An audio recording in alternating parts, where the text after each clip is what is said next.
Bonjour mes élèves, aujourd'hui on va entamer une nouvelle leçon concernant les condensateurs et ensuite on va étudier le dipôle RC. Mais pour commencer toute cette partie, on doit détailler ce qu'on appelle le condensateur, son fonctionnement, son énergie et tout. Bon, donc de commencer, on va décrire qu'est-ce que c'est un condensateur. Un condensateur, il est formé par deux armatures séparées par un isolant, c'est-à-dire deux armatures métalliques, un métal et un métal, séparés, ici à l'intérieur, il est séparé par un isolant, il peut être que l'air. Donc il y a deux fils des deux côtés. Donc il n'y a pas de contact entre les deux armatures. Donc on va écrire maintenant description.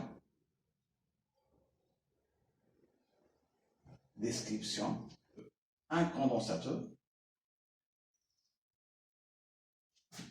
est formé de deux armatures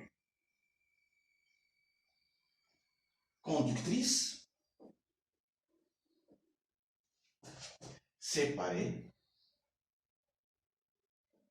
par un isolant appelé diélectrique.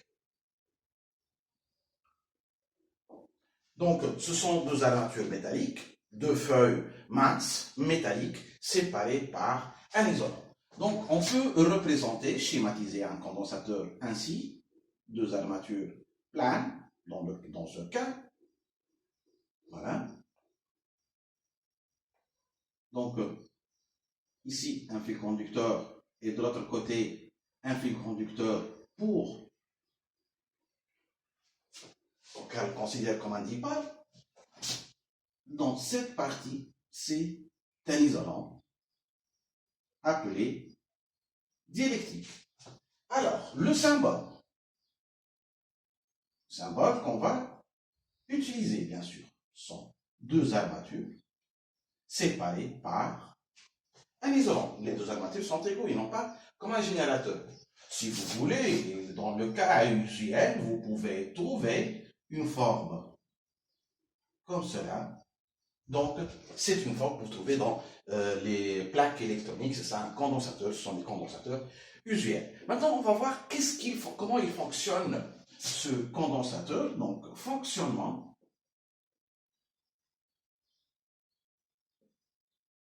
Voilà. La première idée qui saute aux yeux, c'est que les armatures ne sont pas collées. Donc, il n'y a pas un passage de courant électrique, on doit imaginer qu'il n'y a pas un passage de courant électrique entre les armatures. Donc, il n'y a pas de passage des électrons entre les deux armatures. Mais comment fonctionne cette composante électrique? Alors, on va voir deux cas.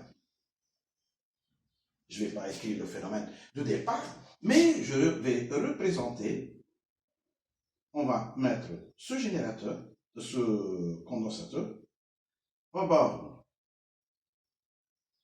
d'un générateur,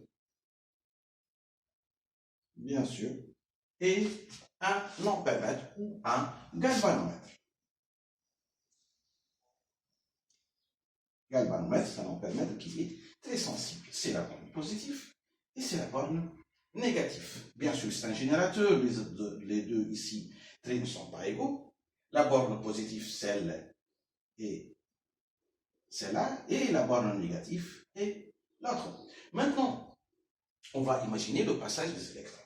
Alors, s'il y a déjà, lorsqu'on ferme l'interrupteur, je vais choisir un interrupteur ici, lorsqu'on ferme l'interrupteur K, on constate qu'il y a déplacement de l'aiguille de galvanomètre et une tension qui s'établit petit à petit aux bornes du condensateur. Donc, on va dire, puisqu'il y en a un déplacement de l'aiguille de l'ampèremètre ou le galvanomètre, donc on va imaginer, on va dire qu'il y a un passage de courant électrique.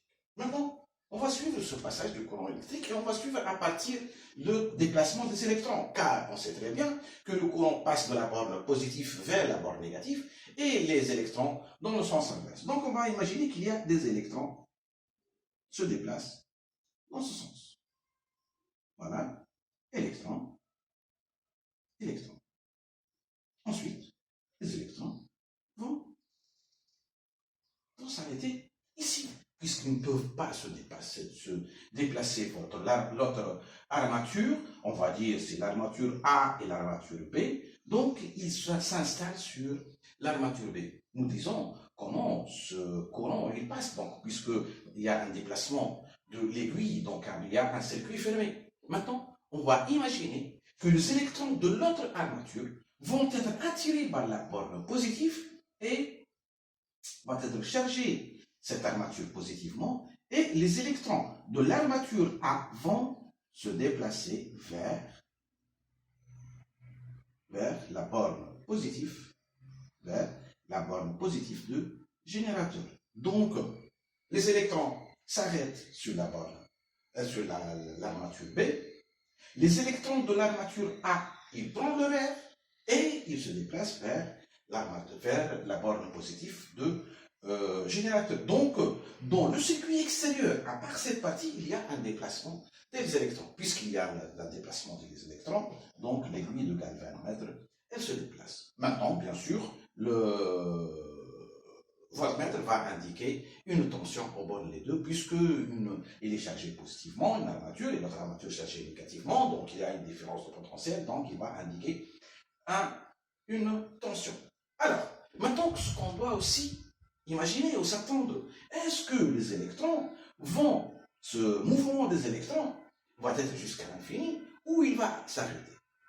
Maintenant, si on pense que les électrons, si on imagine que les électrons de l'armature A se déplacent vers l'armature B, car il y a une différence de potentiel.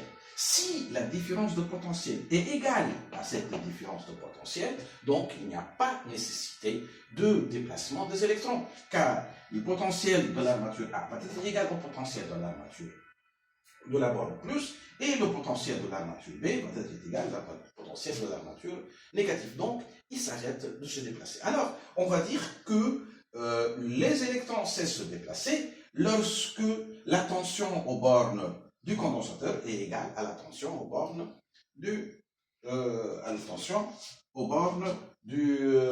générateur. Donc, et le courant ça cesse de se déplacer. Ici, on va appeler tout ce phénomène, c'est le phénomène de la charge.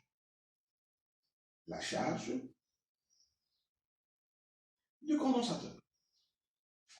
Alors, on va dire que à la fin de la charge du condensateur,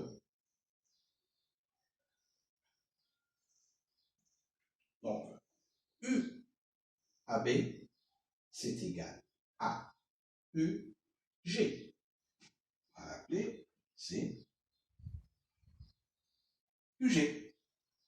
Et I, c'est égal, c'est l'envers. Donc, à la fin, donc, U AB est égal à UG, et l'intensité du courant, elle s'annule. On dit que le condensateur est chargé.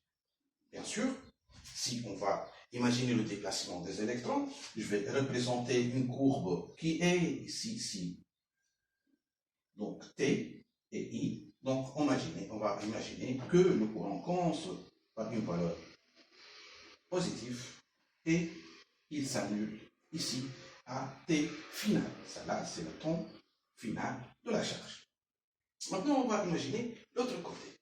L'autre côté, c'est lorsque le condensateur est chargé, on va l'utiliser comme pour le phénomène de la décharge. Voilà, pour la décharge. Maintenant, nous avons un condensateur qui est chargé. Il y a une borne positive, il possède une borne aussi négative. Donc, on va penser à un générateur. Donc, il va fournir de l'énergie puisque les électrons existent dans la borne négative, ils vont se déplacer dans un circuit extérieur vers la borne positive pour chercher un nouveau état d'équilibre. Alors, je vais garder les armatures A, B. Aussi, je vais garder l'ampèremètre. Donc, c'est l'ampèremètre, le galvanomètre. Et on va placer un résisteur ou une lampe. Donc, nous avons ici borne positive qui est chargée positivement et ici négatif. Qu'est-ce que maintenant ça va se passer? C'est les électrons de l'armature B vont se déplacer dans le circuit extérieur vers l'armature A. Donc, on va imaginer que I, électron plutôt, électron, voilà, électron. Puisqu'il y a un passage des électrons, on doit s'attendre à un passage de courant. Donc, les électrons, c'est le phénomène de la décharge. Donc, pour le courant, déjà, on dit que le courant se déplace dans le sens inverse des électrons. Alors, je vais prendre le courant ici, puisque les électrons vers la borne négative, la borne positive, donc le courant va se déplacer de la borne, si vous voulez. Voilà. Donc, un courant I va se déplacer. Voilà. Si, dans ce cas, nous avons les électrons se déplacent de l'armature A, les électrons, vers l'armature B. Donc, le courant se déplace dans le sens inverse. C'est le générateur qui va imposer. Et on va imaginer que l'aiguille de galvanomètre tourne dans ce sens. Et, comme vous voyez, le courant de la borne sort de la borne négative.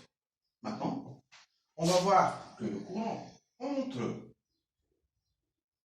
vers la borne négative et sort de la borne positive. Si l'aiguille de galvanomètre va tourner dans ce sens, bien sûr, on a deux circuits, ça c'est le circuit d'alimentation et l'autre circuit de la charge, alors le galvanomètre tourne dans ce sens. Alors, on va dire que le courant change de sens au cours de la décharge. Et en tout, à la fin de la décharge,